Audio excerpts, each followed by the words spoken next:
इस शहर का उमस भरा मौसम एक प्रेग्नेंट औरत की बची हुई ताकत भी खींच लेता है। मेरा पेट साफ बता रहा था कि बच्चा अब किसी भी दिन दुनिया में आने वाला है। मैं लिविंग रूम के फर्श पर बैठ गई। पीठ सोफे से लगी हुई थी और मेरे पैर इतने सूज चुके थे कि गुब्बारे जैसे लग रहे थे। पिंडलियों से लेकर कमर तक अजीब सी सुन्नता फैल रही थी। जो फ्लैट कभी अपना सा लगता था, आज वही बहुत बड़ा और बिल्कुल खाली सा महसूस हो रहा था। बाहर न जाने कहां से काले बादल आ गए थे।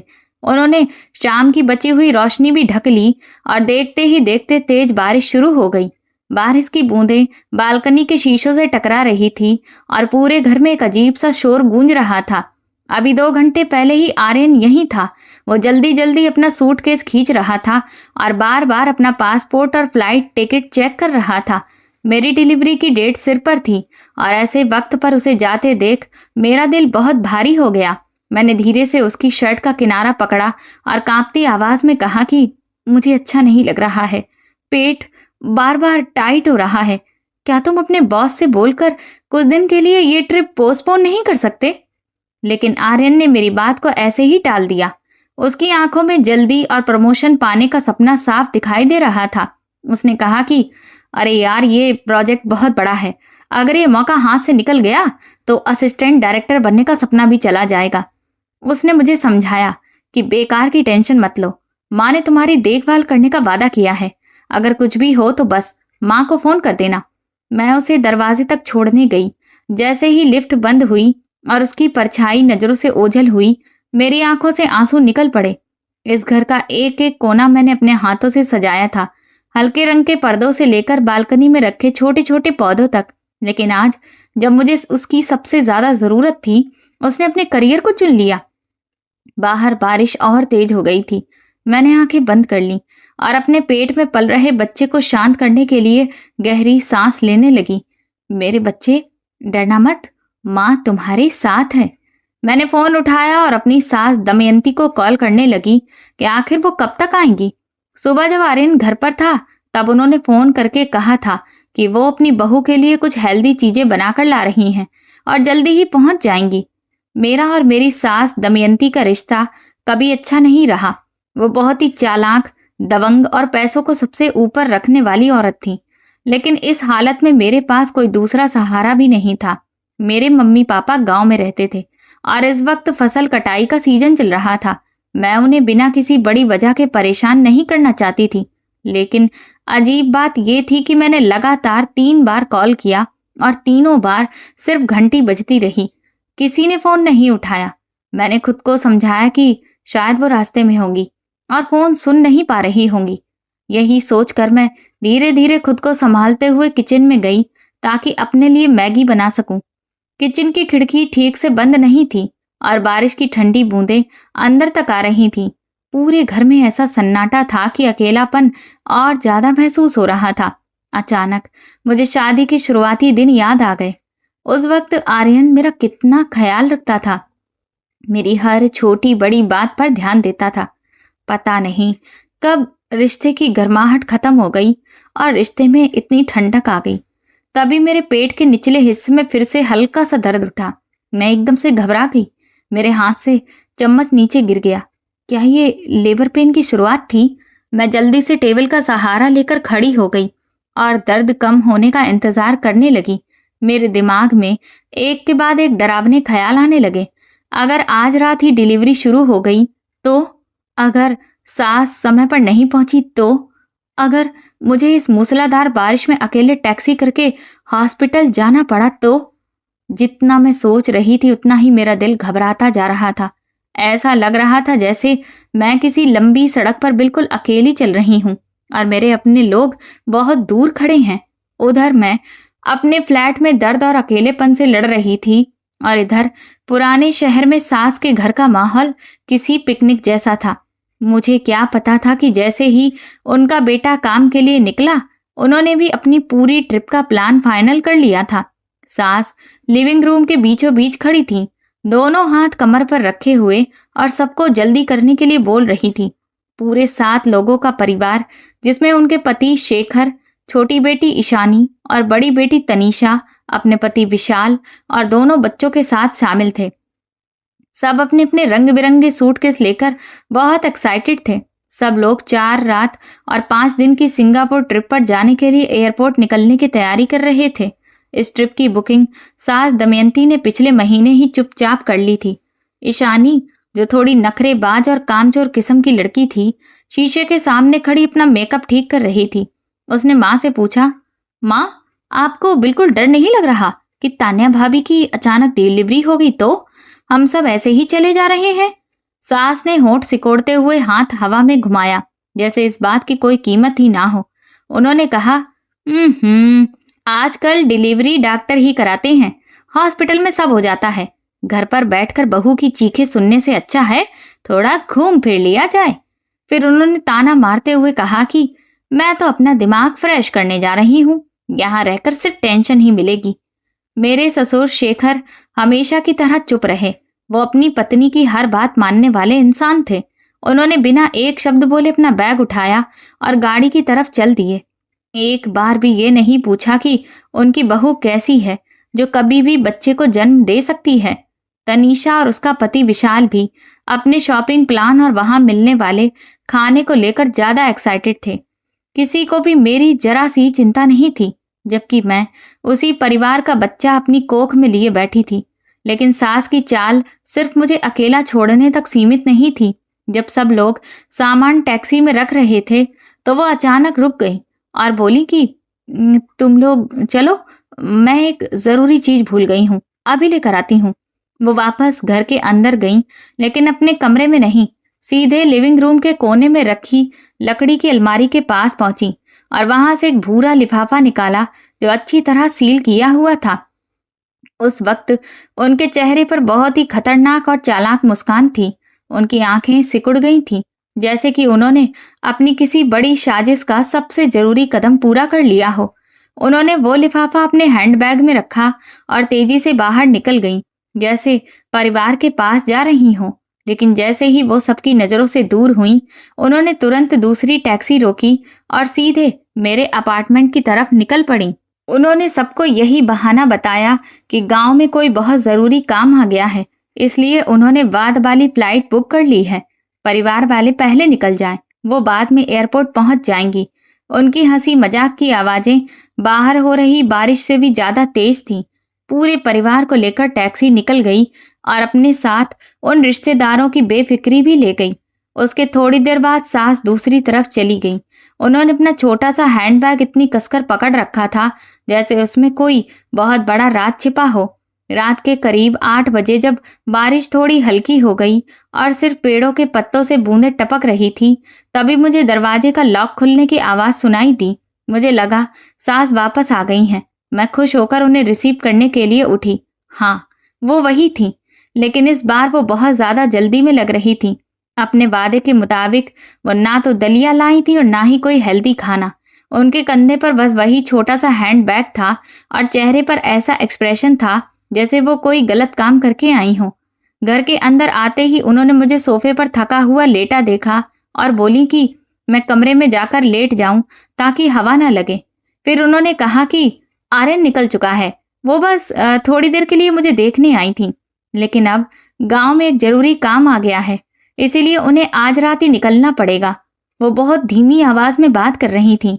उनकी नजरें पूरे कमरे में घूम रही थी और आखिर में हमारे बेडरूम पर जाकर रुक गई। मुझे ये सब बहुत अजीब लग रहा था।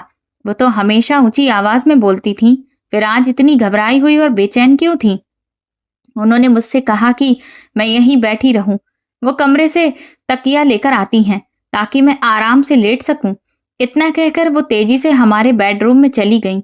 मैं लिविंग रूम में बैठी रही, लेकिन मेरा दिल अजीब सी बेचैनी से भरा हुआ था। एक औरत का दिल, खासकर जब वो माँ बनने वाली हो, बहुत जल्दी सब महसूस कर लेता है। तभी मुझे अंदर से कुछ सरसराहट की आवाज आई, जैसे किसी ने गद्दा उठाकर फिर धीरे से नीचे कुछ रख दिया हो। मैं सोचने लगी कि सिर्फ तकिया लेने के लिए गद्दा उठाने की क्या जरूरत थी। थोड़ी देर बाद सास बाहर आई। इस बार उनका चेहरा थोड़ा नॉर्मल लग रहा था, लेकिन उनकी जल्दबाजी अभी भी साफ दिख रही थी। उन्होंने कहा कि अब वो चलती हैं और मुझे समझाया कि रात में दरवाजा अच्छी तरह लॉक कर लेना।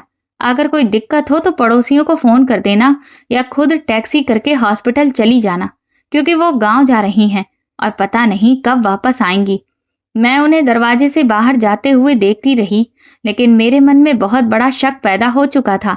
वो कह रही थी कि गांव जा रही हैं, लेकिन उन्होंने ऐसे कपड़े पहने थे जैसे किसी पार्टी में जा रही हों। होठों पर चमकदार लाल लिपस्टिक और पैरों में हाई हील की सैंडल। अब मुझे पूरा यकीन होने लगा था कि जरूर कुछ गड़बड़ है। मैं दीवार का सहारा लेकर धीरे धीरे बेडरूम तक पहुंची। कमरा बिल्कुल पहले जैसा ही था। हमारा शादी वाला बेड हल्की नीली चादर से ढका हुआ था। मैं बेड के सिरहाने पहुंची जहां से अभी थोड़ी देर पहले आवाज आई थी। मैंने झुककर पूरी ताकत से गद्दे का एक कोना उठाया और अगले ही पल ऐसा लगा जैसे मेरा दिल धड़कना ही भूल गया हो। गद्दे के नीचे ठीक उसी जगह जहां मैं रोज सोती थी, एक गहरे भूरे रंग का लिफाफा रखा था। मैंने कांपते हुए हाथों से उसे उठाया। उस पर ना किसी का नाम था ना कोई पता, बस टेप से अच्छी तरह सील किया गया था। मेरी सांस अटक गई। मेरे बिस्तर के नीचे इसे छिपाने की क्या जरूरत थी? क्या यही वो ताबीज था जिसके बारे में आर्यन अक्सर कहता था कि मां मंदिर से लाती हैं? लेकिन अगर ताबीज ही था तो उन्होंने मुझे सीधे हाथ में क्यों नहीं दिया? इसे चोरी छिपे रखने की क्या जरूरत थी?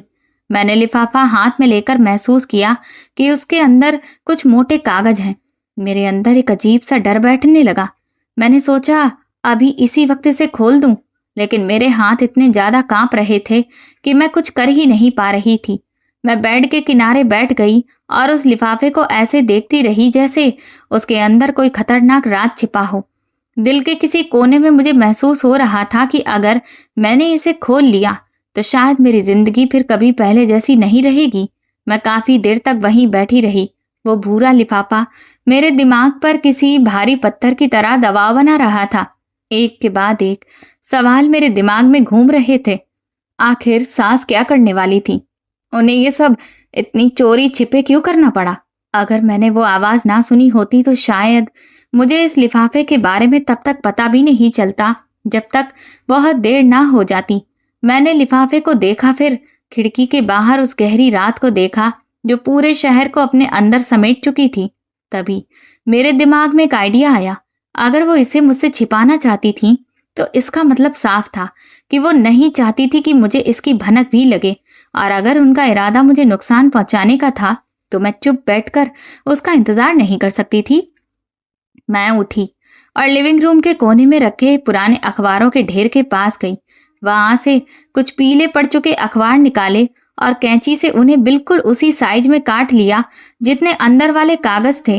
फिर मैंने अपनी मेज की दराज से दूसरा लिफाफा निकाला और उन अखबारों को उसके अंदर रख दिया। बड़ी सावधानी से उसे भी बिल्कुल उसी तरह टेप से बंद कर दिया जैसे सास ने किया था। उसके बाद मैं फिर बेडरूम में गई, गद्दा उठाया और अखबारों वाला नकली लिफाफा ठीक उसी जगह पर रख दिया। ये सब करते करते मेरी तो सांस ही फूल गई और पूरा शरीर पसीने से भीग गया। तभी मेरे पेट में पहले से भी ज्यादा तेज दर्द उठा। अब मुझे समझ आ गया था कि मैं इस घर में एक मिनट भी नहीं रुक सकती। जो घर कभी मेरा अपना था वही अब मुझे किसी खतरनाक जाल जैसा लगने लगा था।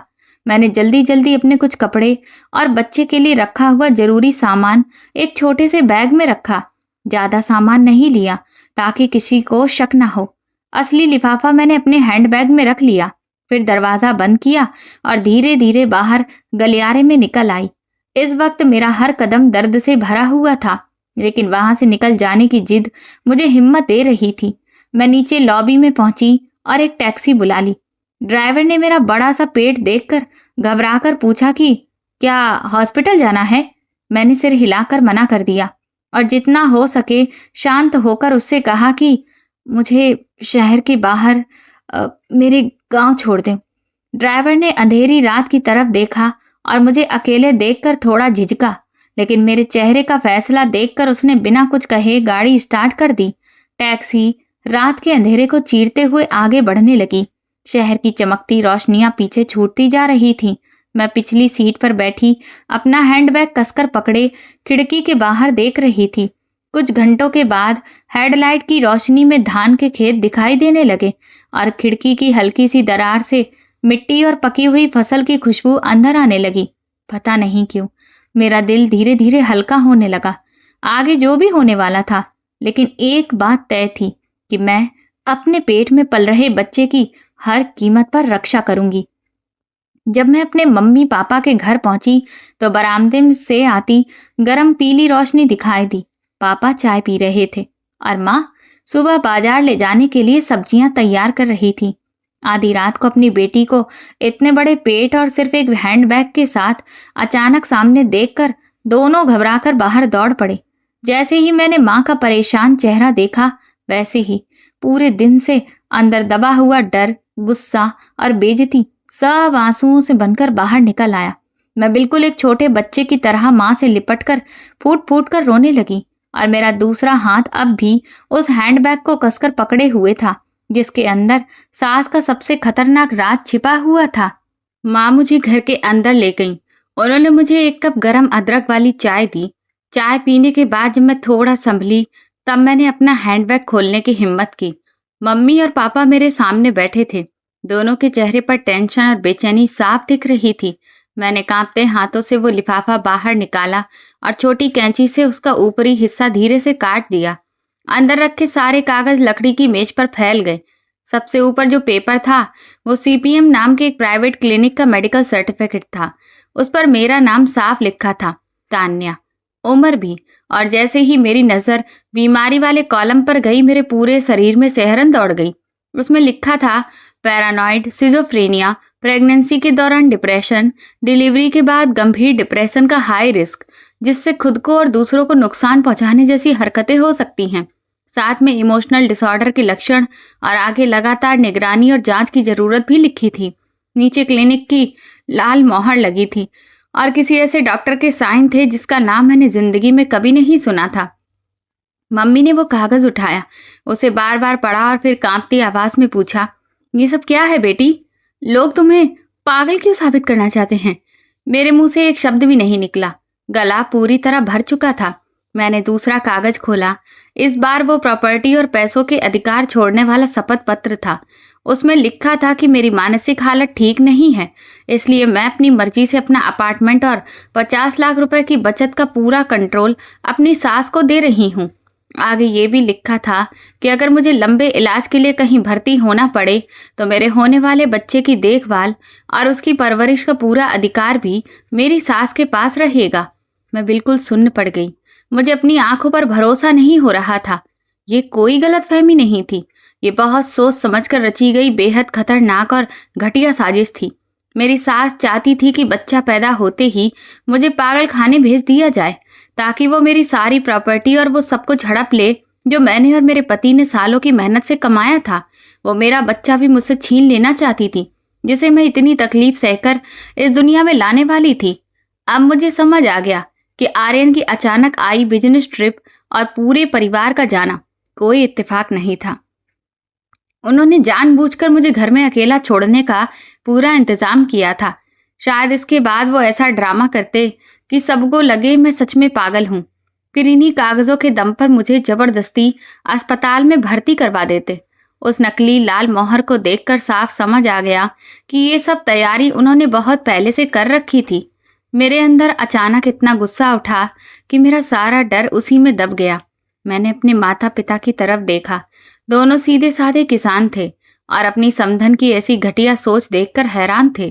पापा ने गुस्से में मेज पर जोर से हाथ मारा। सूखी सी आवाज पूरे कमरे में गूंज गई। उन्होंने दांत भींचकर कहा, वो लोग इंसान नहीं, जानवर हैं। अपनी ही बहू को लूटने के लिए उसकी जिंदगी बर्बाद करने पर उतारू हैं। मम्मी मुझे गले लगाकर रोने लगी और बार बार कहती रही, मेरी बेचारी बेटी, तू आखिर कैसे ऐसे सांपों के बीच में फंस गई। मैंने उन कागजों को कसकर पकड़ लिया। मेरी आंखों में अब डर नहीं था, एक ठंडा सा फैसला था। अब मैं पहले वाली चुप रहने वाली और सब कुछ सहने वाली पत्नी नहीं थी। उसी पल मैंने तय कर लिया कि अब लड़ाई होगी। मैं उन्हें किसी भी हालत में कामयाब नहीं होने दूंगी। जो कागज मेरे लिए मौत का फरमान बनकर आए थे, अब वही उनके खिलाफ सबसे बड़ा सबूत बनेंगे। मैंने अपने पेट पर हाथ रखा और धीरे से अपने बच्चे से कहा, तू बिल्कुल डर मत। तेरी माँ किसी को भी हमें नुकसान नहीं पहुंचाने देगी। गांव की रात अजीब तरह से शांत थी। बस केले के पेड़ों के बीच झिंगुरों की आवाज आ रही थी और ऊपर चलता पंखा धीरे धीरे घूम रहा था। मैंने उस शपथ पत्र और नकली मेडिकल रिपोर्ट की हर लाइन बहुत ध्यान से पढ़ी। बाहर भले ही गर्मी और उमस थी, लेकिन मेरा पूरा शरीर ठंडा पड़ चुका था। पापा मेरे पास बैठे थे। उनकी आंखें गुस्से से लाल थीं। मम्मी लगातार रो रही थी। उनके कंधे पर एक तौलिया रखा था और वो बार बार मुझे और मेरे बड़े से पेट को दर्द भरी नजरों से देख रही थी। मैंने खुद को जितना हो सके शांत करने की कोशिश की ताकि पूरी बात समझ सकूं। जिस अपार्टमेंट में मैं और आर्यन रहते थे वह हमारी 5 साल की मेहनत और बचत से खरीदा गया था। उसमें मेरे माता पिता के दिए हुए पैसे भी लगे थे जो उन्होंने मेरी शादी के वक्त अपनी जमीन का एक टुकड़ा बेचकर मुझे दिए थे, और जो 50 लाख रुपए की बचत थी, वो भी मेरी अपनी मेहनत की कमाई थी। मैंने एक्स्ट्रा काम करके और ऑनलाइन सामान बेचकर न जाने कितनी रातें जागकर वो पैसा जोड़ा था। लेकिन मेरी सास जो हर वक्त ईमानदारी और संस्कार की बातें करती थी, उसी ने इतनी बेशर्मी से सब कुछ छीनने की साजिश रच डाली थी। मैंने शपथ पत्र फिर से ध्यान से पढ़ा। सब कुछ बहुत प्रोफेशनल तरीके से तैयार किया गया था। उसमें लिखा था कि मुझे सिजोफ्रेनिया है और मैं अक्सर अपने व्यवहार पर कंट्रोल नहीं रख पाती। इसलिए अपने होने वाले बच्चे की प्रॉपर्टी सुरक्षित रखने के लिए मैं अपनी मर्जी से सारी संपत्ति अपनी सास के नाम पर कर रही हूँ। सबसे घिनौनी बात यह थी कि उसमें यह भी लिखा था कि अगर इलाज के दौरान मैं किसी बात का विरोध करूं तो मेरी सास को मेरे ऊपर किसी भी तरह का मेडिकल ट्रीटमेंट करवाने का पूरा अधिकार होगा। मतलब मेरी आज़ादी और मेरी जिंदगी दोनों उनके हाथ में चली जाती। मम्मी ने मेरा हाथ पकड़ लिया और कांपती आवाज में पूछा, आखिर आर्यन अपनी माँ को ऐसा पाप करने कैसे दे सकता है? वो तो कितना अच्छा लड़का था, गांव आता था, सबकी इज्जत करता था। आखिर उसमें इतना बदलाव कैसे आ गया? मैं बस कड़वी मुस्कान के साथ सिर हिला पाई। आर्यन बदला नहीं था। शायद उसकी कमजोरी और आगे बढ़ने की चाह ने उसे बुराई का साथी बना दिया था। मेरी डिलीवरी में सिर्फ कुछ दिन बचे थे, फिर भी वो बिजनेस ट्रिप पर चला गया। ऐसा नहीं था कि उसे छुट्टी नहीं मिल सकती थी। वो इसलिए गया ताकि जब उसकी माँ ये सब करे तो वो वहाँ मौजूद ही ना हो। वो अपने हाथ साफ रखना चाहता था ताकि आगे उसकी तरक्की पर कोई दाग ना लगे और सारे गंदे काम का इल्जाम उसकी माँ पर ही आए। काफी देर तक कमरे में चुप्पी रही। फिर पापा ने गहरी और मजबूत आवाज में कहा, तू बिल्कुल चिंता मत कर, तू यहीं रहेगी। हमारा घर भले छोटा है, लेकिन तेरे और तेरे बच्चे के लिए खाने पहनने की कभी कमी नहीं होने देंगे। उन्होंने कहा, इस देश में अभी भी कानून है, वो लोग अपनी मनमानी नहीं कर पाएंगे। फिर उन्होंने मम्मी से कहा कि सुबह होते ही हमारे पुलिस वाले रिश्तेदार चाचा को बुलाओ, उनसे पूछेंगे शिकायत कैसे करनी है। मेरी नज़र मेज पर रख के फोन पर गई। फोन बिल्कुल शांत था। ना आर्यन का कोई मैसेज आया था और ना ही ससुराल से किसी का। वो लोग सिंगापुर की अपनी मौज मस्ती में बिजी थे। शायद उन्हें लग रहा होगा कि मैं अभी भी उसी अपार्टमेंट में बैठी हूँ और डर के मारे रो रही हूँ। उन्हें जरा भी अंदाजा नहीं था कि मैं वहां से निकल चुकी हूँ। उनके लालच ने उन्हें इतना अंधा कर दिया था कि वो ये भूल गए कि जब एक माँ को उसके बच्चे के लिए लड़ना पड़ता है तब उससे ज्यादा मजबूत कोई नहीं होता। मैंने सारे कागज समेटे और उन्हें पापा के पुराने बैग में संभाल कर रख दिया। मुझे पता था कि ये लड़ाई आसान नहीं होगी, लेकिन अब मुझे किसी बात का डर नहीं था। मेरा परिवार मेरे साथ था और सच भी मेरे साथ था। अगर मेरी सास मुझे पागलखाने भेजना चाहती थी और मेरी प्रॉपर्टी हड़पना चाहती थी तो अब वो इंतजार करे। मैं उसे दिखाऊंगी कि धोखे और लालच की कीमत कितनी भारी पड़ती है। रात के करीब 2 बजे अचानक दर्द बहुत तेज हो गया। ऐसा लगा जैसे मेरा पेट जोर से सिकुड़ रहा हो और कमर से लेकर आगे तक दर्द की तेज लहर दौड़ गई हो। मैंने उठने की कोशिश की। मैं मम्मी को आवाज देने ही वाली थी कि तभी मुझे महसूस हुआ कोई गर्म तरल मेरी टांगों से बह रहा है।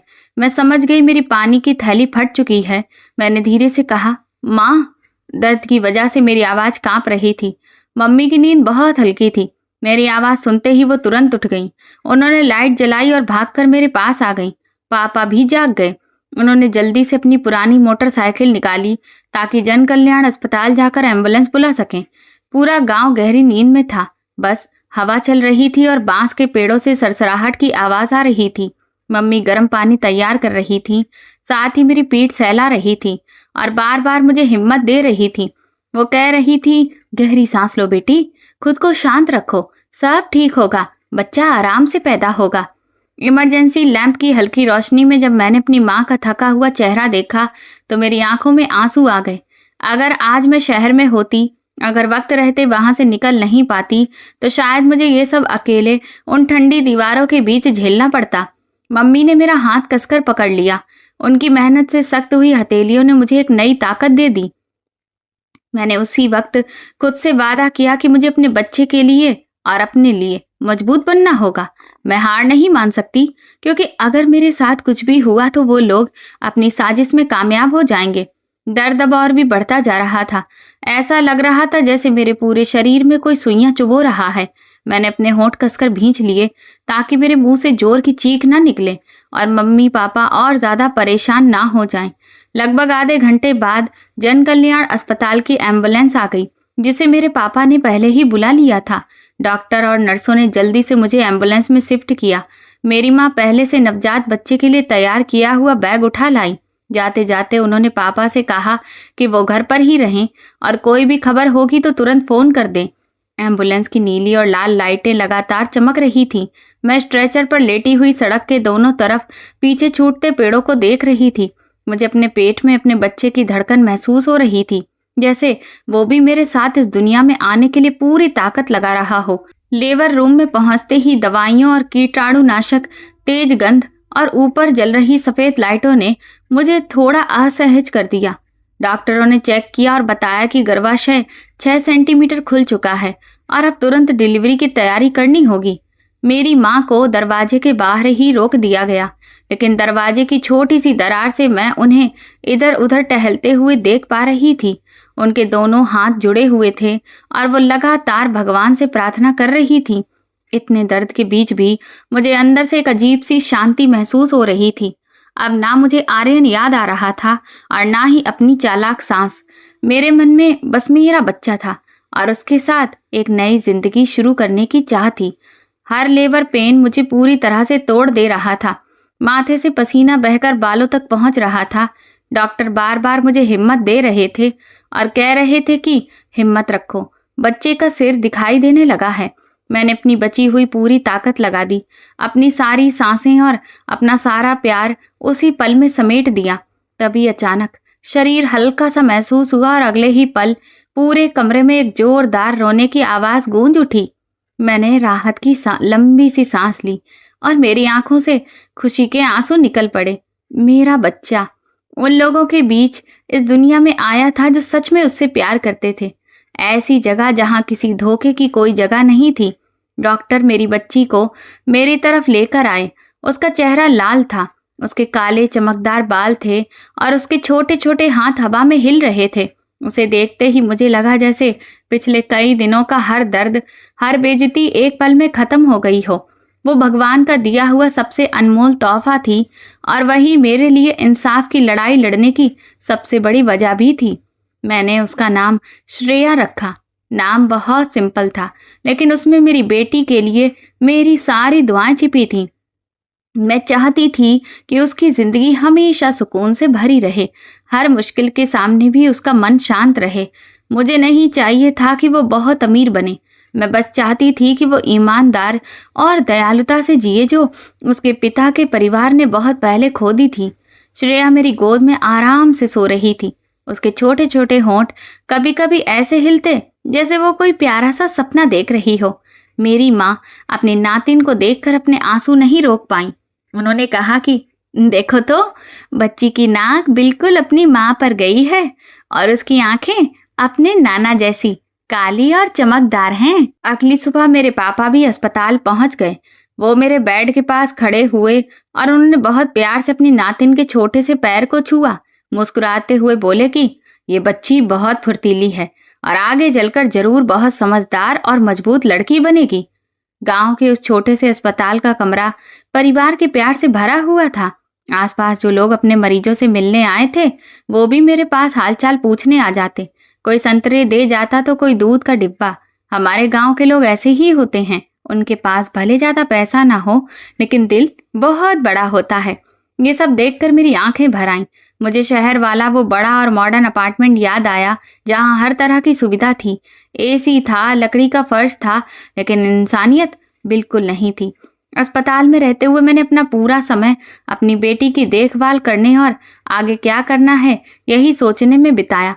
मुझे पता था कि कुछ ही दिनों में जब मेरे ससुराल वाले अपनी ट्रिप से वापस आएंगे, तब असली तूफान शुरू होगा।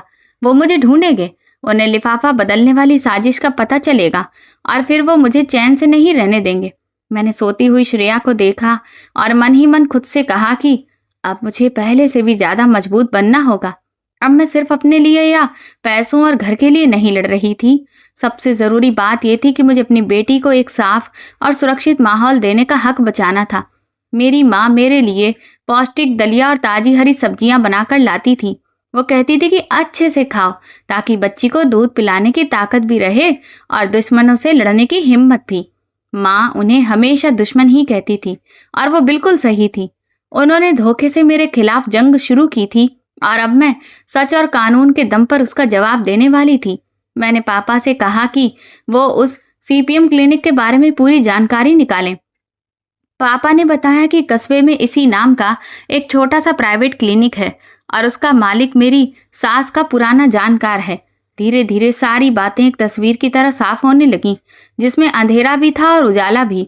मैंने अस्पताल की खिड़की से बाहर देखा, जहां सुबह की पहली धूप पत्तों के बीच से झांक रही थी। वहीं से मेरी और श्रेया की नई जिंदगी भी शुरू हो रही थी। अब मैं वो औरत नहीं रहने वाली थी जो आंख बंद करके अपने पति की हर बात मान ले और बस घर के कामों में लगी रहे। अब मैं एक माँ थी और इस जिम्मेदारी ने मुझे एक योद्धा बना दिया था। जब भी श्रेया भूख लगने पर रोती थी, मुझे यही याद आता था कि अब मुझे 1 इंच भी पीछे नहीं हटना है। डिलीवरी के तीसरे दिन मेरा फोन, जो हमेशा साइलेंट पर रहता था, अचानक लगातार बजने लगा। स्क्रीन पर आर्यन का नाम चमक रहा था। मैंने एक गहरी सांस ली, अपनी माँ को चुप रहने का इशारा किया और कॉल उठा ली। दूसरी तरफ से आर्यन की आवाज आ रही थी। वहां काफी शोर था। ऐसा लग रहा था जैसे वो किसी भीड़ भाड़ वाली जगह पर हो, शायद अपने प्रोजेक्ट की सफलता का जश्न मना रहा था। उसने बिल्कुल औपचारिक अंदाज में पूछा कि तुम्हारी डिलीवरी हुई या नहीं, और अब तबीयत कैसी है। फिर बोला कि काम में बहुत बिजी होने की वजह से ज्यादा फोन नहीं कर पाया और मुझे टेंशन लेने की जरूरत नहीं है, क्योंकि माँ तो मेरी देखभाल के लिए मेरे साथ ही है। उसकी बातें सुनकर मुझे उसके दिखावे से घिन आने लगी। मैंने बिल्कुल शांत होकर जवाब दिया कि अभी मेरी डिलीवरी नहीं हुई है और मैं घर पर आराम कर रही हूँ। मैं देखना चाहती थी कि वो ये ड्रामा आखिर कब तक करेगा। कुछ इधर उधर की बातें करने के बाद आखिर वो अपने असली मुद्दे पर आ ही गया। उसने बड़े आराम से पूछा कि माँ ने तुम्हें तावीज वाला लिफाफा दिया था ना। माँ कह रही थी कि उसे तकिए या गद्दे के नीचे रखना बहुत जरूरी है, तभी असर होगा। तुमने उसे ठीक से रख दिया ना। उसके सवाल पर मैं अंदर ही अंदर कड़वाहट भरी मुस्कान हंस दी। तो ये उसका तरीका था, ये पता लगाने का कि जाल सही तरह से बिछा है या नहीं। मैंने भी बिल्कुल आराम से जवाब दिया कि हाँ, माँ आई थी और मैंने वो लिफाफा सबसे सुरक्षित जगह पर रख दिया है। तुम्हें उसकी बिल्कुल चिंता करने की जरूरत नहीं है। मैंने आर्यन की बात सुनी तो उसकी आवाज में साफ राहत और खुशी महसूस हो रही थी। उसने कहा कि ये तो बहुत अच्छी बात है, बस माँ की बात मान लो, सब फिर ठीक हो जाएगा। उसने ये भी कहा कि वो कल जल्दी वापस आ जाएगा, ताकि अगर डिलीवरी के कोई भी साइन आए तो वह हम दोनों को तुरंत अस्पताल ले जा सके। मैंने फोन काट दिया। उस पल मेरा दिल पूरी तरह से टूट चुका था। जिस आदमी से मैंने कभी प्यार किया था, जो मेरे बच्चे का पिता था, वही अपनी माँ के साथ मिलकर अपनी ही पत्नी को उस वक्त पागल खाने भेजने की साजिश रच रहा था, जब मुझे उसकी सबसे ज्यादा जरूरत थी। मैंने पूरी बातचीत अपने मम्मी पापा को बता दी। पापा ने बस एक गहरी सांस ली और बोले कि दुनिया में ऐसे एहसान फरामोश लोग भी होते हैं। माँ गुस्से से कांप रही थी। उन्होंने कहा कि बस इंतजार करो, जब वो यहाँ आएंगे और तुम्हें और हमारी श्रेया को देखेंगे, तब उनके चेहरे देखने लायक होंगे। मैंने माँ से कहा कि अभी गुस्सा करने से कुछ नहीं होगा, हमें और सबूत इकट्ठा करने होंगे। मैं नहीं चाहती थी कि ये मामला सिर्फ एक घरेलू झगड़ा बनकर रह जाए। मैं चाहती थी कि जाली दस्तावेज बनवाने और प्रॉपर्टी हड़पने की साजिश के लिए उन्हें कानून के सामने जवाब देना पड़े। मैंने अपनी सबसे अच्छी दोस्त वृंदा से संपर्क किया। कॉलेज के दिनों से वो मेरी दोस्त थी और अब मुंबई की एक जानी मानी वकील बन चुकी थी। मैंने उसे पूरी बात बताई और लिफाफे में मिले सारे कागजों की तस्वीर भेज दी। सब कुछ सुनने के बाद वृंदा कुछ देर तक बिल्कुल चुप रही। फिर उसने कहा कि मामला बहुत गंभीर है। ये अब सास बहू का झगड़ा नहीं है, बल्कि सीधा क्रिमिनल केस है। वृंदा ने सलाह दी कि मैं गांव वापस आने की बात किसी को भी पता न चलने दूं और ऐसा दिखाऊं जैसे मुझे कुछ भी मालूम नहीं है, ताकि वो लोग खुद अपनी गलतियां करते रहें और हमारे पास और सबूत आते जाएं। आर्यन के फोन ने एक बात पूरी तरह से साफ कर दी थी। वो सास की पूरी प्लानिंग जानता था। वो किसी धोखे में नहीं था, बल्कि इस साजिश का बराबर का हिस्सा था। ये सच जितना दर्दनाक था, उतना ही मुझे मजबूत भी बना रहा था। मैंने अपनी गोद में दूध पीती हुई श्रेया को देखा और मन ही मन सोचा कि मेरी बेटी को ऐसे पिता की जरूरत नहीं है और मुझे भी अपनी जिंदगी में ऐसे पति की जरूरत नहीं है। वृंदा ने मेरे भेजे हुए सारे फोटो ध्यान से देखने के बाद फिर फोन किया।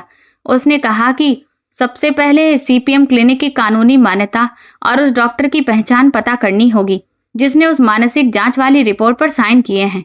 उसने भरोसा दिलाया कि मेडिकल फील्ड में उसके जो कॉन्टैक्ट्स हैं उनके जरिए वो पता लगाएगी कि उस क्लिनिक को ऐसी जांच करने का अधिकार है भी या नहीं। अगर ये बात साबित हो गया कि सारे दस्तावेज फर्जी हैं तो सास के खिलाफ शिकायत दर्ज कराने के लिए हमारे पास मजबूत आधार होगा। वृंदा के अलावा ससुराल में मेरा एक और गुप्त साथी था। वो थी चारू, जो आर्यन के बड़े भाई की पत्नी थी। चारू बहुत सीधी सादी और अच्छी औरत थी। सास कई सालों से उन्हें सिर्फ इसलिए दबाती और बेइज्जत करती आ रही थी क्योंकि उनका मायका गरीब था। वो हमेशा उनकी तुलना मुझसे करती रहती थी, जिसकी वजह से हम दोनों देवरानी जेठानी के बीच भी थोड़ी दूरी आ गई थी। लेकिन मैं जानती थी कि चारू दिल की बहुत साफ इंसान है। मैंने एक सुरक्षित ऐप के जरिए उन्हें मैसेज करके सफर के बारे में पूछा। उन्होंने तुरंत जवाब दिया। उन्होंने बताया कि पूरा परिवार घर लौटने की तैयारी कर रहा है।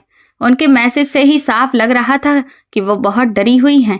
उन्होंने बताया कि जाने से एक रात पहले वो गलती से सास के कमरे के पास से गुजरी थी और वहां उन्होंने सास और ईशानी को मेरी डिलीवरी हो जाने के तुरंत बाद मुझे किसी दूर के पागल खाने में भर्ती कराने की पूरी प्लानिंग करते हुए सुना था।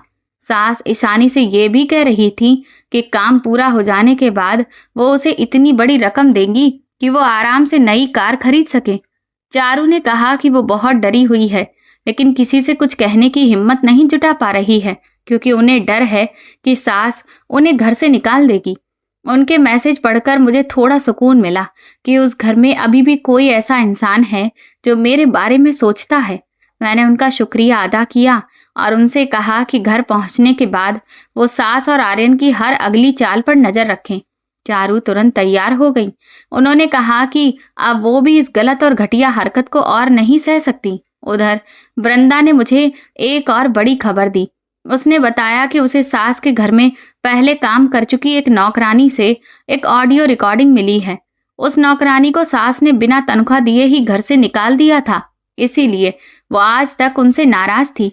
उस रिकॉर्डिंग में सास साफ साफ कह रही थी कि उन्होंने मेरी प्रॉपर्टी हड़पने के लिए किसी से नकली मोहर और फर्जी साइन बनवाए हैं। ये हमारे लिए बहुत बड़ा सबूत था जिसे ढूंढने में वृंदा ने काफी मेहनत की थी। मैं अपने घर के बरामदे में बैठी आसमान की तरफ देख रही थी। धीरे धीरे अंधेरा फैलने लगा था। सब कुछ अब अपनी जगह पर आता जा रहा था। मेरे पास एक बेहतरीन वकील थी, मजबूत सबूत थे, गवाह था और सबसे बड़ी बात, मेरे मायके का पूरा साथ था। इस लड़ाई में अब मैं बिल्कुल अकेली नहीं थी। मैंने पालने में सो रही श्रेया को देखा। उसके छोटे छोटे हाथ धीरे धीरे हिल रहे थे। मैंने मन ही मन कहा कि तुम ही मेरी सबसे बड़ी ताकत हो। कल मेरे ससुराल वाले इंडिया लौट आएंगे। उन्हें बहुत जल्द पता चल जाएगा कि उन्होंने जो जाल बिछाया था मैं उसे पहले ही तोड़ चुकी हूँ। मैं सोच सकती थी कि जब सास को असली शपथ पत्र नहीं मिलेगा तो उनका चेहरा कैसा पड़ जाएगा। मैं आर्यन की घबराहट भी साफ देख सकती थी जब उसे पता चलेगा कि उसकी पत्नी अचानक गायब हो गई है। अपने इस आखिरी सुकून का जितना मजा लेना है ले लो, क्योंकि कल से इस पूरे खेल की कमान मेरे हाथ में होगी। न्याय मिलने में देर हो सकती है, लेकिन मिलेगा जरूर। सिंगापुर से आने वाली फ्लाइट दोपहर में एयरपोर्ट पर उतर चुकी थी। उसी फ्लाइट से सास का पूरा परिवार वापस आया था। उनके साथ महंगे ब्रांडेड सामानों से भरे कई बैग भी थे। टैक्सी से उतरते ही जैसे ही सब लोग अपार्टमेंट की लॉबी में पहुंचे, सास ने जल्दी से आर्यन को दरवाजा खोलने के लिए कहा। उनके चेहरे पर एक्साइटमेंट भी थी और हल्की सी बेचैनी भी, जिसे वो चाहकर भी छिपा नहीं पा रही थी। उन्हें पूरा भरोसा था कि इस वक्त तान्या या तो लेबर पेन से बिस्तर पर होगी या फिर उन नकली मेडिकल रिपोर्ट को देखकर पूरी तरह से डर चुकी होगी। लेकिन जैसे ही अपार्टमेंट का दरवाजा खुला, अंदर से सिर्फ सन्नाटा और ठंडी हवा बाहर आई, जिसने वहां खड़े हर इंसान को एक पल के लिए चुप करा दिया। घर अजीब तरह से साफ सुथरा था। ऐसा लग ही नहीं रहा था कि वहां कोई रहता है। ना किसी इंसान के होने का एहसास था और ना ही कहीं से लगता था कि इस घर में कोई प्रेग्नेंट औरत रह रही है। सास ने आर्यन को साइड में किया और बिना कुछ पूछे सीधे बेडरूम में चली गईं। उन्होंने एक बार भी ये नहीं पूछा कि तान्या कहाँ है। उनकी नजर सबसे पहले बेड पर गई। वो झट से बिस्तर के पास पहुंची और अपने सोने की अंगूठियों से भरे हाथों से गद्दे का कोना उठाया। उन्हें पूरा यकीन था कि वहीं भूरा लिफाफा वहीं पर रखा मिलेगा, जिसमें उनकी लालच से जुड़ी सारी ताकत और दौलत छिपी हुई थी। लेकिन जैसे ही उन्होंने देखा तो उनके सामने सिर्फ पुराने पीले पड़ चुके अखबार पड़े थे, जिन्हें बड़ी सफाई से मोड़कर रखा गया था ताकि जगह भरी हुई लगे। ये देखते ही उनके चेहरे का रंग उड़ गया। जो चेहरा कुछ देर पहले खुशी से चमक रहा था, वो पल भर में पीला पड़ गया। लाल लिपस्टिक लगे उनके होंठ कांपने लगे।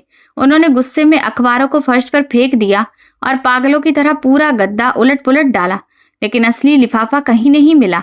आर्यन अपनी माँ का यह अजीब सा बर्ताव देखकर दौड़ कर आया और बोला, माँ क्या हुआ? आप इतनी परेशान होकर क्या ढूंढ रही हैं? सास ने उसकी तरफ देखा। उनकी आंखों में डर भी था और गुस्सा भी। उन्होंने कांपती आवाज में कहा, लिफाफा लिफाफा गायब है। यहाँ तो सिर्फ ये रद्दी कागज पड़े हैं। ये सुनते ही आर्यन के भी होश उड़ गए। उसने तुरंत अलमारी खोली तो देखा कि मेरा सारा पर्सनल सामान और डिलीवरी के लिए पहले से तैयार किया हुआ बैग भी गायब था। सास वहीं बेड के किनारे बैठ गईं और गद्दे पर जोर जोर से मुक्के मारने लगी।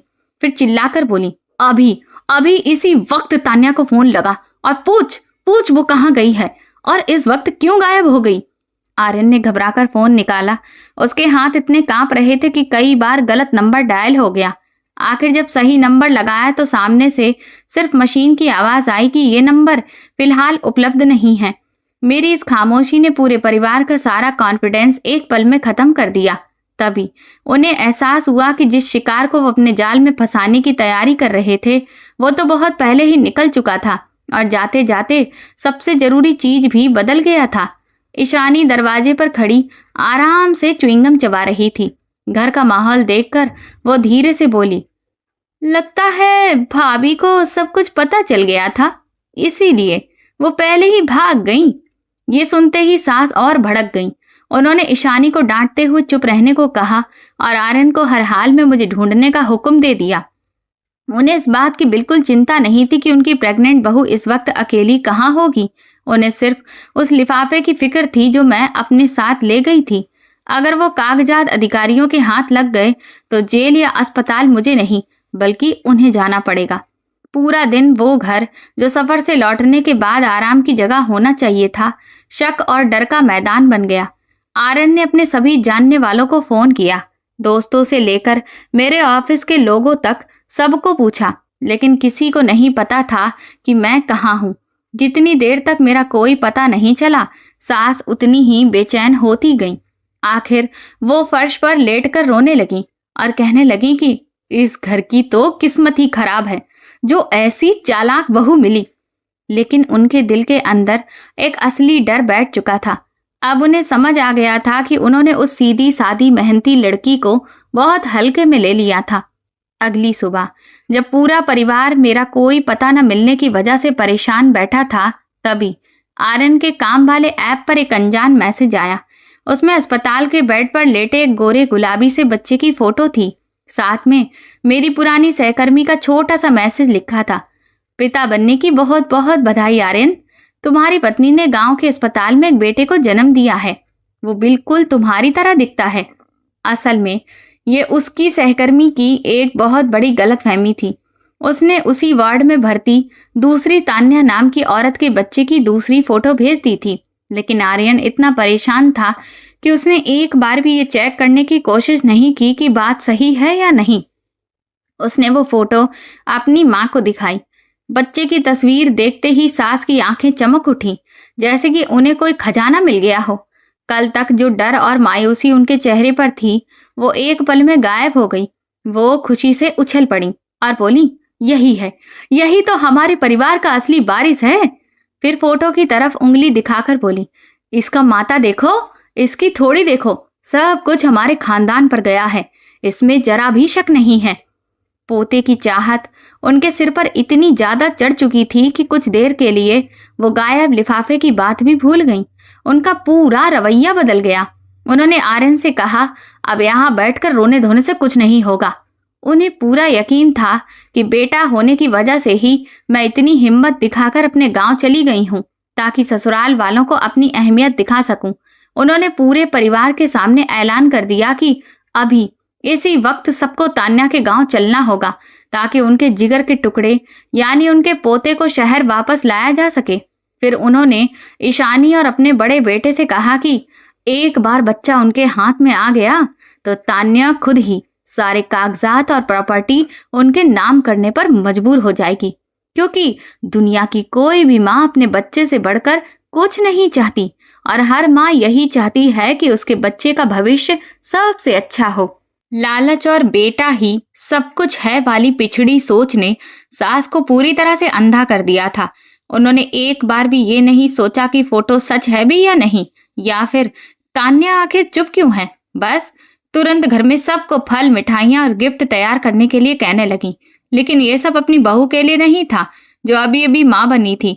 ये सब तो गांव में अपने रिश्तेदारों के सामने रौब झाड़ने के लिए था। वो दिखाना चाहती थी कि वो शहर वाले हैं, उनके पास पैसा, ताकत और रुतबा है, और पोते पर सिर्फ उनका हक है। आर्यन भी अपनी माँ की बातों में बह गया। उसने खुद को समझा लिया कि शायद तान्या बस थोड़ी नाराज है। अब बेटा हो गया है तो 2-4 मीठी बातें कर देगा तो बस सब पहले जैसा हो जाएगा।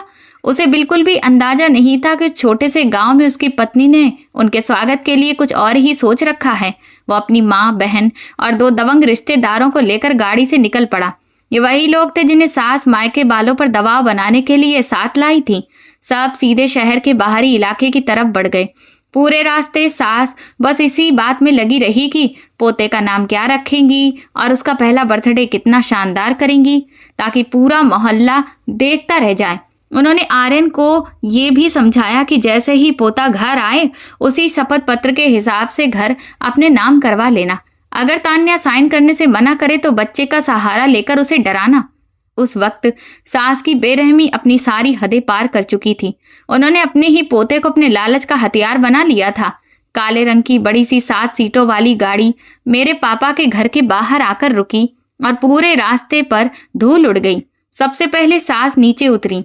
उन्होंने रेशम की साड़ी पहन रखी थी, गले में भारी सोने का हार था और चेहरे पर गुस्सा साफ दिख रहा था।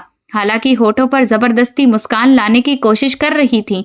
उनके पीछे आर्यन, ईशानी और दोनों रिश्तेदार उतरे, जो ऐसे लग रहे थे जैसे किसी से भी भिड़ने के लिए तैयार हों।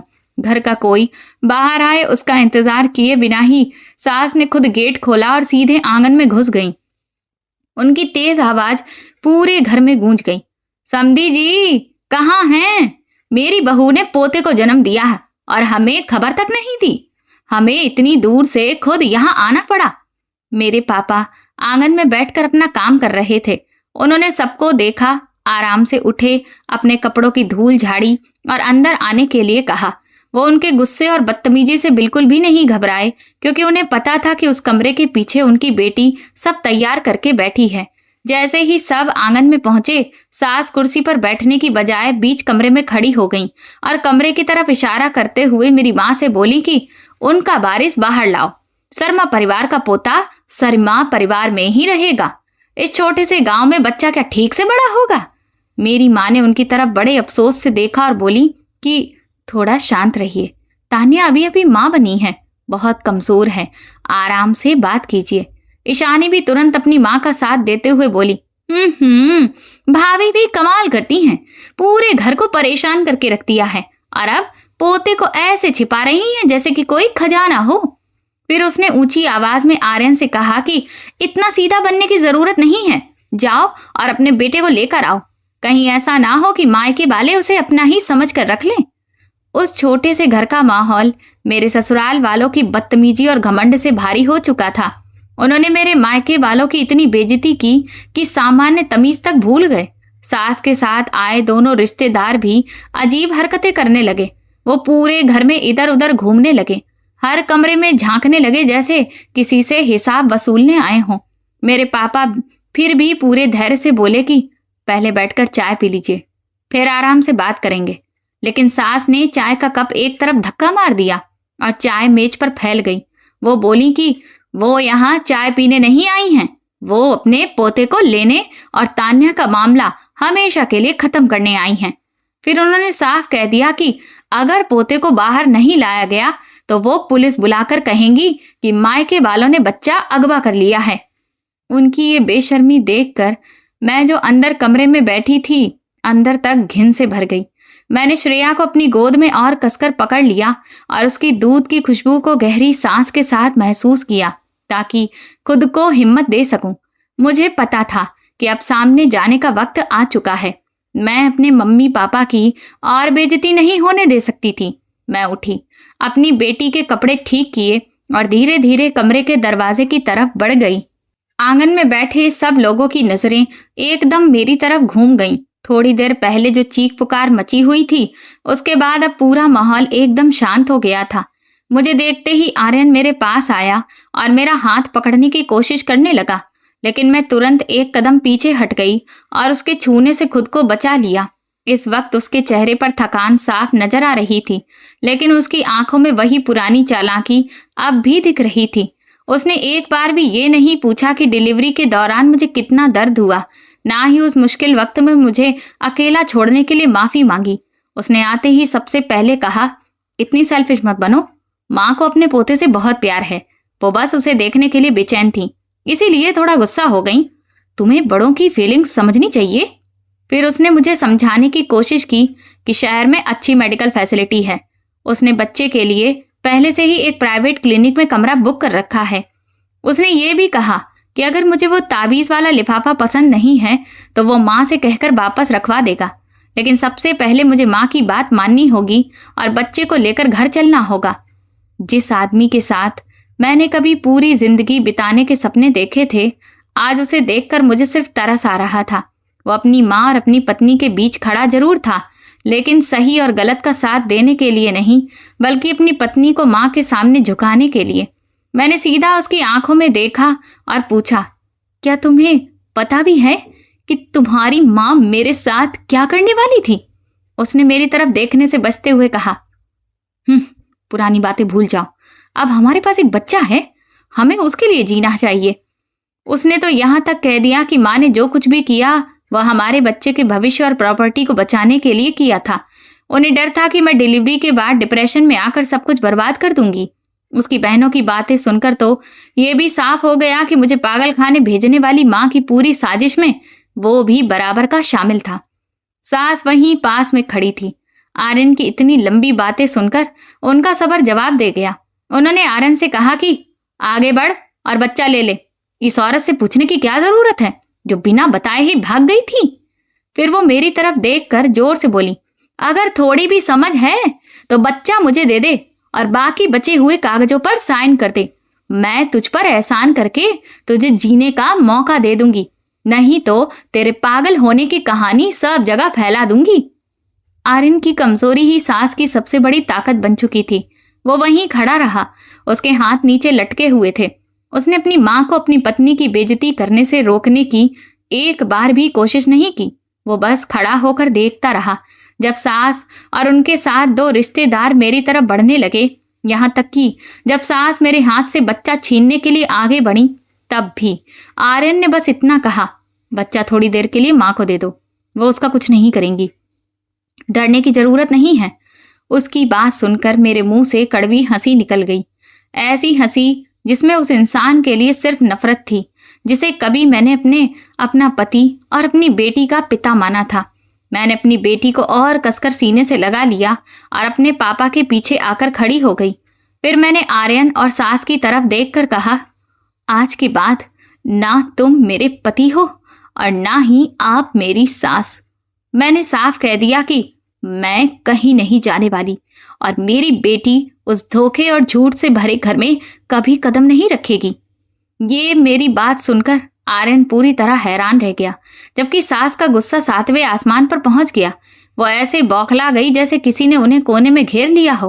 वो जोर जोर से चिल्लाने लगी और ऐसी गालियां देने लगी जिनसे उनका असली चेहरा सबके सामने आ गया।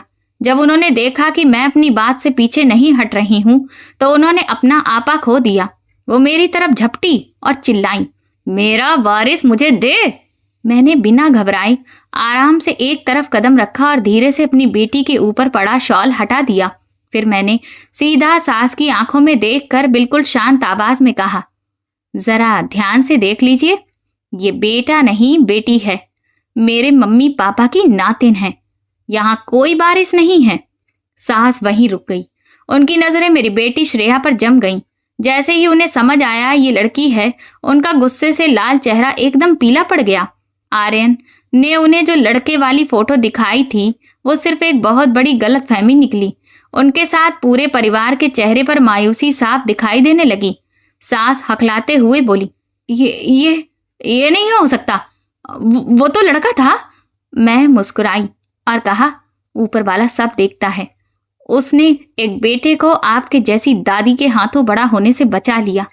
फिर मैंने श्रेया को अपनी माँ की गोद में दिया और अपनी जेब से एक फाइल और छोटा सा वॉइस रिकॉर्डर निकाल लिया। मैंने सीपीएम क्लिनिक की मोहर लगी फाइल सबके सामने उठाई और सास से पूछा, क्या आपको ये सब पहचान में आ रहा है? यही वो तोहफा है जो सिंगापुर जाने से पहले आपने मेरे बेड के गद्दे के नीचे छिपाया था। फिर मैंने पूरे कमरे में सबके सामने नकली मानसिक जांच की रिपोर्ट और प्रॉपर्टी छोड़ने वाले कागज की हर लाइन जोर जोर से पढ़कर सुनाई।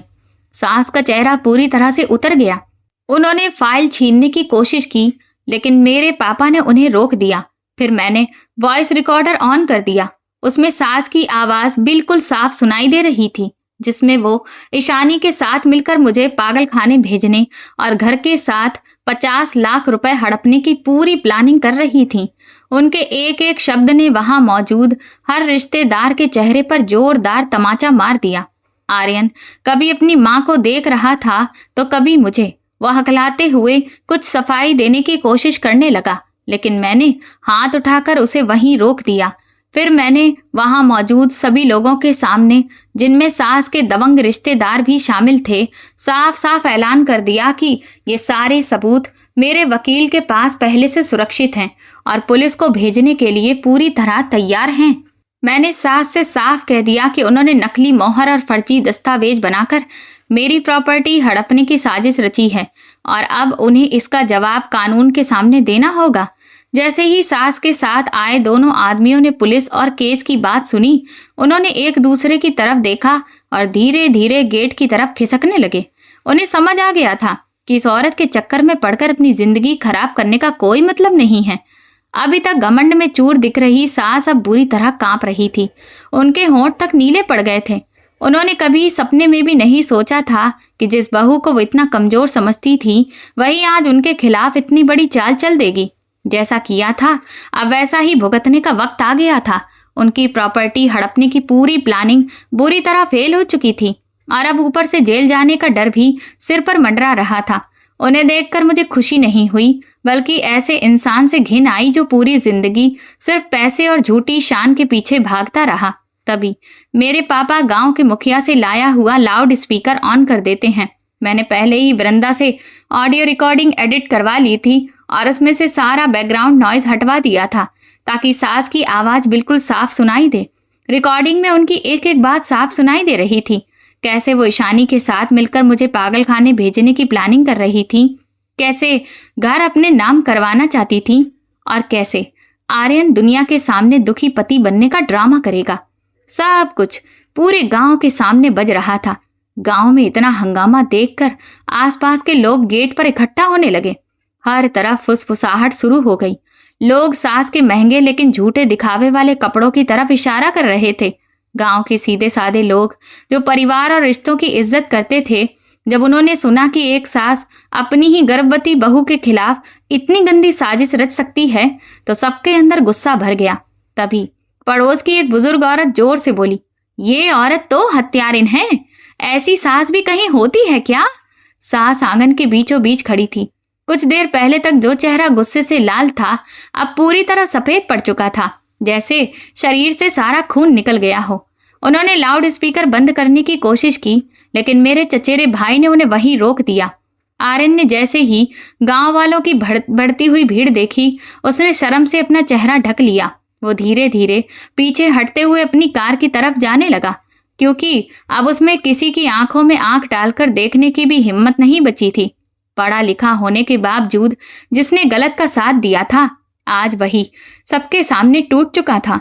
मैं घर की दहलीज पर आई और ऊंची आवाज में गांव वालों से कहा कि मैं शर्मा परिवार की बहू हूं, लेकिन आज मैं इस रिश्ते को हमेशा के लिए खत्म करना चाहती हूं।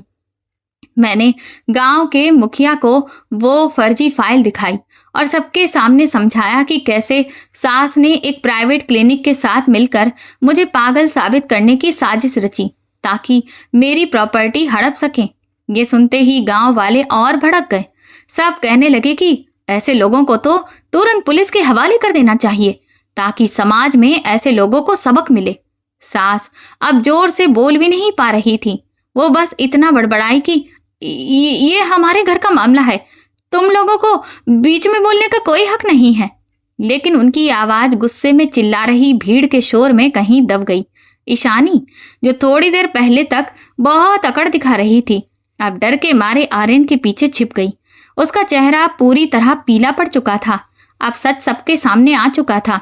उनके पास ना कोई बहाना बचा था और ना ही झूठ बोलने की कोई जगह।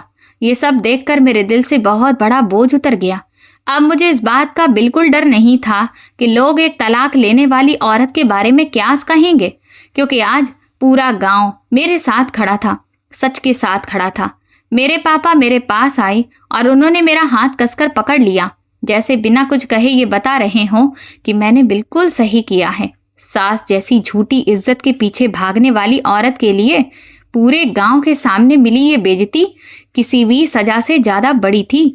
वो यहाँ अपने पोते को छीनने और अपनी ताकत दिखाने आई थी, लेकिन वापस जाते वक्त उनके हिस्से में सिर्फ गांव वालों की नफरत और तिरस्कार आया। जब पुलिस के आने के बाद भीड़ थोड़ी कम हुई तो मैंने आर्यन और सास को घर के अंदर बुलाया ताकि इस रिश्ते का आखिरी फैसला भी यहीं हो जाए। इस बार लकड़ी की मेज पर चाय नहीं बल्कि तलाक के पेपर रखे थे, जिन्हें मैं पहले ही तैयार कर चुकी थी। मैंने वो पेपर आर्यन की तरफ बढ़ाए और कहा कि अभी इसी वक्त साइन करो। मैंने साफ कह दिया कि मुझे ऐसे पति की कोई जरूरत नहीं जो अपनी पत्नी और अपने बच्चे की रक्षा तक ना कर सके, और मैं श्रेया को कभी भी ऐसे परिवार के माहौल में बड़ा नहीं होने दूंगी। प्रॉपर्टी के बारे में भी मैंने सब कुछ साफ कर दिया। अपार्टमेंट हमारी शादी के बाद खरीदा गया था, जो हम दोनों की सैलरी और मेरे दहेज से बचे कुछ पैसों से लिया गया था, इसलिए उसका फैसला आपसी सहमति या कोर्ट के नियमों के हिसाब से होगा। मेरे नाम वाले 50 लाख रुपए मेरी शादी से पहले की सेविंग और दहेज से बचे हुए पैसे थे, जिन्हें मैंने अपनी औलाद और बुरे वक्त के लिए बचाकर रखा था। मैंने पुलिस से कहा कि वो रिपोर्ट दर्ज करें, सारे दस्तावेज सील करें और सास द्वारा बनाए गए फर्जी दस्तावेजों की पूरी जांच करें।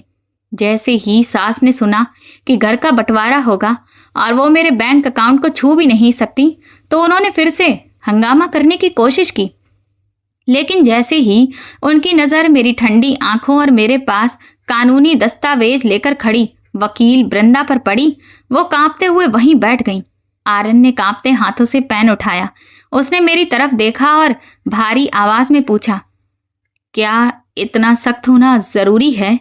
मैंने उसकी आंखों में देखते हुए कहा, जब तुम और तुम्हारी माँ मुझे पागल खाने भेजने की प्लानिंग कर रहे थे, तब तुम्हें ये सवाल क्यों नहीं याद आया था? आर्यन के पास कोई जवाब नहीं था। उसने चुपचाप तलाक के पेपर पर साइन कर दिए। जैसे ही उसकी स्याही कागज पर उतरी, मुझे लगा जैसे मेरी जिंदगी को जकड़ कर रखने वाली एक अदृश्य जंजीर हमेशा के लिए टूट गई हो। अब मैं शर्मा परिवार की बहू नहीं थी और ना ही एक कमजोर इंसान की पत्नी। अब मैं सिर्फ श्रेया की माँ थी और एक आजाद औरत थी।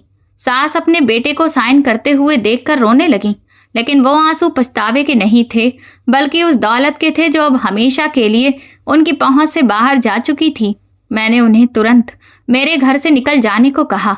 उनके साथ आए दोनों गुंडे पता नहीं कब वहां से गायब हो चुके थे।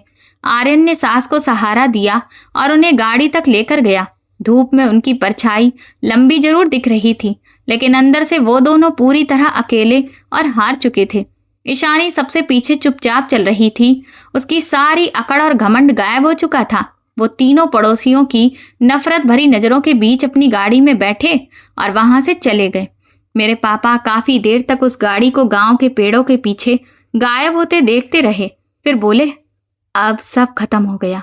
आज से तुम और तुम्हारी बेटी श्रेया चैन की जिंदगी जियोगी। मैं अपनी माँ के गले लग गई। हम दोनों फूट फूट कर रोने लगे। ये आंसू दुख के नहीं बल्कि आज़ादी के थे। एक ऐसे अंधेरे दौर के खत्म होने के थे जिसके बाद मेरी जिंदगी में एक नई शुरुआत होने वाली थी। मुझे पता था कि अकेले अपनी बेटी की परवरिश करना आसान नहीं होगा। आगे बहुत सी मुश्किलें आएंगी, लेकिन मेरे पास मेरी अपनी प्रॉपर्टी थी, मेरा परिवार था और सबसे बड़ी बात, मेरे अंदर खुद पर भरोसा था। मुझे पूरा यकीन था कि मैं हर मुश्किल का सामना कर लूंगी। मैंने सुना कि सास को उनकी अपनी बहू ने प्रॉपर्टी हड़पने की साजिश में पूरे गांव के सामने बेनकाब कर दिया गया है और ये खबर तूफान से भी तेज फैल गई। पता नहीं कैसे वो ऑडियो रिकॉर्डिंग और नकली कागजों की फोटो उस ऊंची बिल्डिंग के सभी सोशल मीडिया ग्रुप्स में वायरल हो गई जहां हम कभी रहते थे। हर तरफ बस इसी बात की चर्चा थी। जो पड़ोसी पहले सास को एक आदर्श सास बताकर उनकी तारीफ करते नहीं थकते थे, वही अब उन्हें देखते ही मुंह फेर लेते या पीठ पीछे बातें करते। सास ने घर से बाहर निकलना ही बंद कर दिया। जब भी वो बाजार जाती या पार्क में टहलने निकलती तो लोगों की नफरत भरी नजरें और ताने उनका पीछा करने लगते। कुछ लोगों ने तो उनके मुंह पर ही कह दिया कि वो एक घटिया सास और धोखेबाज औरत हैं। इतने सालों में उन्होंने जो झूठी इज्जत बनाई थी वो पल भर में मिट्टी में मिल गई। यहाँ तक कि मोहल्ले की महिला समिति ने भी उन्हें बुलाकर बहू के साथ किए गए बुरे बर्ताव के बारे में जवाब मांगा। आर्यन की हालत भी कुछ खास अच्छी नहीं थी। उसके ऑफिस तक भी ये बात पहुंच चुकी थी। जिस इंसान का कैरेक्टर ही सवालों में आ जाए और जो अपनी ही पत्नी की प्रॉपर्टी हड़पने की साजिश में शामिल हो, उसे कोई बड़ी जिम्मेदारी कैसे देता। असिस्टेंट डायरेक्टर बनने का उसका सपना अब बस सपना ही रह गया। जो लोग पहले उसकी इज्जत करते थे अब उससे दूरी बनाने लगे। आर्यन ऐसी जगह फंस चुका था जहां ना आगे निकलने का रास्ता था और ना ही पीछे लौटने का। उसका करियर रुक चुका था और उसका परिवार भी बिखर गया था। ईशानी पर भी इसका बहुत बुरा असर पड़ा। जिस अमीर लड़के से वो शादी करना चाहती थी, उसने ये सब पता चलते ही रिश्ता खत्म कर दिया, क्योंकि वो ऐसे बदनाम परिवार से कोई रिश्ता नहीं रखना चाहता था। पूरा शर्मा परिवार मायूसी और निराशा में डूब चुका था। उनके पास पैसा था, बड़ा घर था, लेकिन अब कोई भी उनसे मिलना जुलना नहीं चाहता था। समाज का बहिष्कार उनके लिए ऐसी सजा बन गया था जिसका कोई अंत नजर नहीं आ रहा था। मैं गांव में थी और जब चारू ने मुझे फोन करके ये सब बताया तो मैंने बस एक लंबी सांस ली। कई बार लोगों की दी हुई सजा कानून की सजा से भी ज्यादा दर्द देती है। सास लोगों के इस बर्ताव से पूरी तरह से टूट चुकी थी और ऊपर से नकली कागज बनाने के मामले में पुलिस के पकड़े जाने का डर उन्हें अंदर ही अंदर खाए जा रहा था। वो पूरे दिन अपने कमरे में बंद रहती और कई बार अकेले में जोर जोर से चिल्लाने की आवाज भी आती। वो बार बार कहती कि ये घर मेरा है। लोग शायद कुछ समय बाद सब भूल जाते, लेकिन ये बेइज्जती उन्हें जिंदगी भर याद रहने वाली थी। जो लोग दूसरों को धोखा देकर जीते हैं उन्हें एक दिन अपने किए का फल जरूर मिलता है। मैंने श्रेया को चटाई पर खेलते हुए देखा। वो अपनी माँ को देखकर खिलखिलाकर हंस रही थी। बाहर की दुनिया चाहे जितनी शोर और सजा से भरी हो, लेकिन इस छोटे से घर में सिर्फ प्यार और सुकून था। हर रात सास को डरावने सपने आने लगे। चारू ने बताया कि वो अक्सर आधी रात को अचानक उठ बैठती और जोर जोर से चिल्लाने लगती कि कोई दरवाजे पर हथकड़ी लेकर खड़ा है। वो बार बार उन्हीं पीले कागजों और बिस्तर पर के नीचे रखे उस लिफाफे का नाम बड़बड़ाती रहती। उनकी मानसिक हालत लगातार बिगड़ती ही जा रही थी। उन्हें हर जगह मैं ही दिखाई देती थी। मेरे हाथ में वही मानसिक जांच वाली रिपोर्ट होती और मैं उन पर हंस रही होती। सास ने अजीब हरकतें शुरू कर दी थी। वो अपने सारे सोने के गहने निकालती, बार बार गिनती और फिर उन्हें कभी अलमारी के नीचे तो कभी दीवार के किसी खोखले हिस्से में छिपा देती। अब उन्हें किसी पर भी भरोसा नहीं था, यहाँ तक कि आर्यन और ईशानी पर भी नहीं। उन्हें लगता था कि दोनों उनका सोना चुराना चाहते हैं, ठीक वैसे ही जैसे कि वो मेरी प्रॉपर्टी हड़पना चाहती थी। शक ने उन्हें ऐसा इंसान बना दिया था जो हर वक्त डरी हुई और बचाव की हालत में रहती थी। कई रातों में वो बालकनी में भाग जाती और रोते हुए आर्यन का नाम लेकर चिल्लाती कि उसे मेरा घर वापस कर देना चाहिए, नहीं तो मैं आकर उनका गला दबा दूंगी।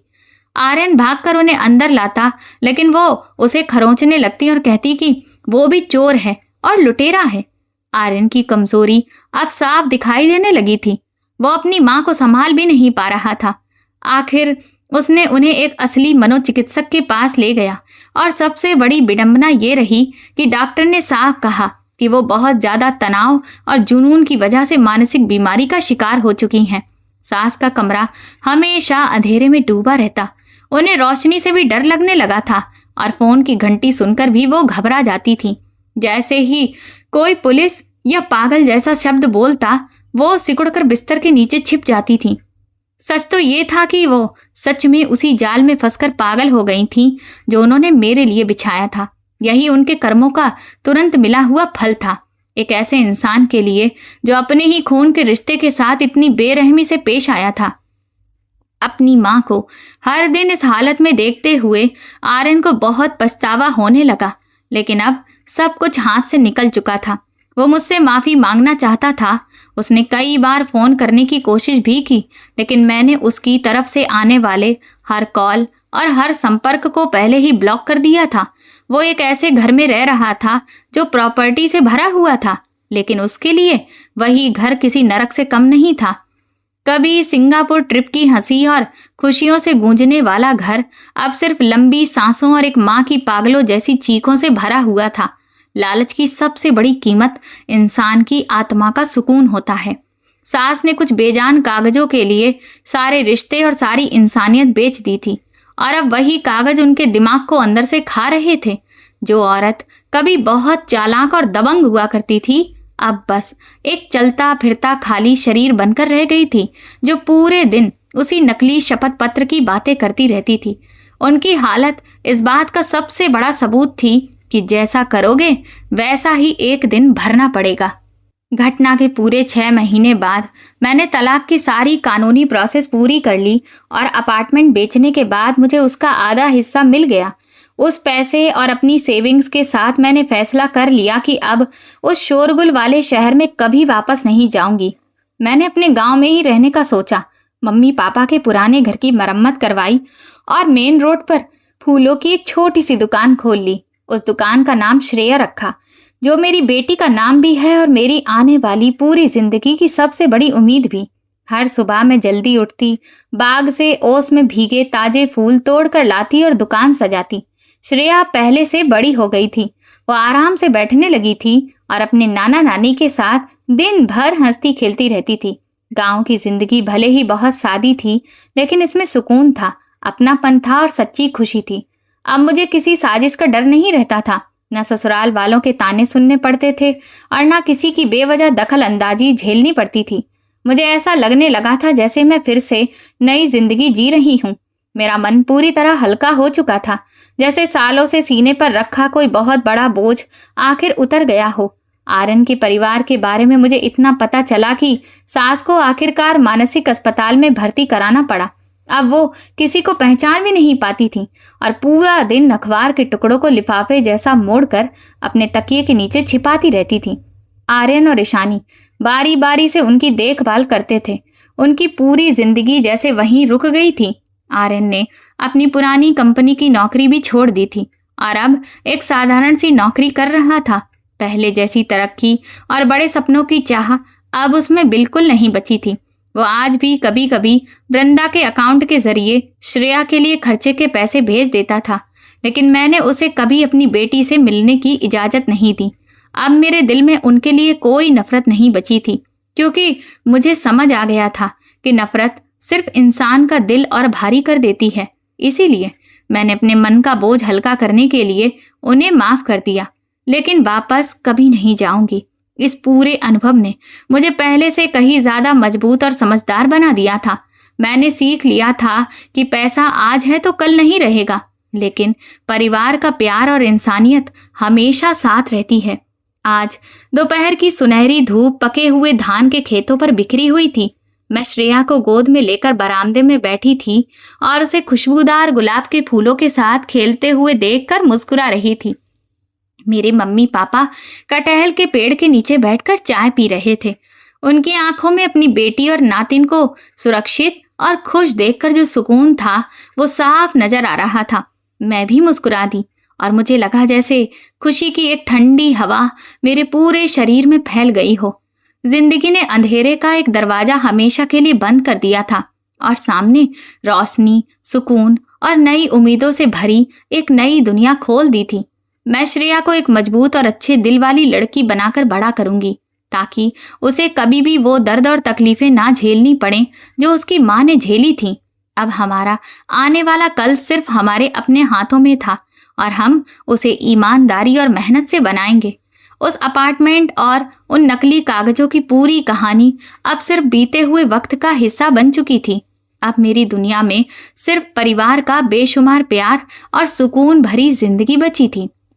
दोस्तों, इस कहानी का सबसे बड़ा संदेश यही है कि लालच इंसान को इतना अंधा बना देता है कि वो अपने ही रिश्तों को बर्बाद कर देता है, लेकिन सच, हिम्मत और सही समय पर लिया गया फैसला सबसे बड़ी साजिश को भी नाकाम कर सकता है।